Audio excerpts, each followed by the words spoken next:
हाय मु से रुझिली तो मुझे आपण मानक सेयार करने चाहूँगी। तो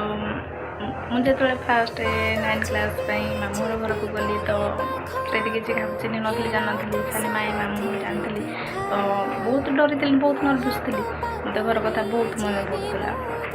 बहुत भी कांदी घर को चाहिए भी आसीपारे मामू का भी छाड़ती घर को छुट्टी खाली घर को आसे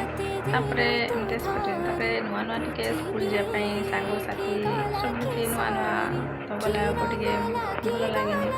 सांग स्कूल किसी सांग होगले मिसिक मास मान सहित मत स्कूल सांग हो मत घर को आसा भल लगे एमती 10th क्लास पढ़ी 10th क्लास रे सांग मामू गोटे भी रही रही समस्त मिसिंग होना रहीगली मो माई मैंने भी बहुत भल तो मत टे भाणीजी भाणीजी के ना धना डाकते तो भाणीजी भाणीजी आस एटा कर समस्ते कहती तो मो मामू मान को बहुत डरे तो मैंने जब गोटे टाण करदे तो बहुत थे तो मुझे भी केवे मोबाइल यूज करनी तो मोर 10th क्लास होला +2 फर्स्ट ईयर बुका मोबाइल धर आरंभ कली तो मु मोबाइल धरी बोली मो मामू का भी कहीं जान ना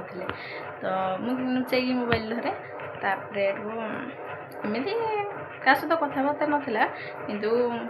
एमती पर्सनाल मोबाइल धरे तो एमती सेकेंड ईयर को गली तापर सेकेंड ईयर सरला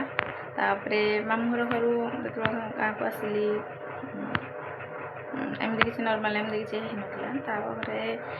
जिते मामू गोटे रहीगले 3 वर्ष माँ केवल खेल तापर मुझे गाँव को आसली गाँव में बाहागर किसी प्रोग्राम चलला तो ठीक है बाहागर तो मस भितर ठीक है सब किसी होगला तापर सब एमती हठात होगला तो कौन कह कि मो मामूर बहुत भल बहुत बड़ फैमिली तो मत से सब किसी मुझे शिखी मुझे भी कम शिखी नी से रहीना सब कम गली टोटाल कम शिखीगली तो मुझे मैरेज पर किसी भी मत एमती परिश्रम कम किसी लगे तो सब शिखी मु सब किसी सहज लगिगला तो थैंक यू मो माई का तो मो सहित मिसी से भी मत बहुत भल पाइबा दिखती बहुत संस्कार शिखी तो मो मामू मैंने भी बहुत भल पाए रखुची बाय।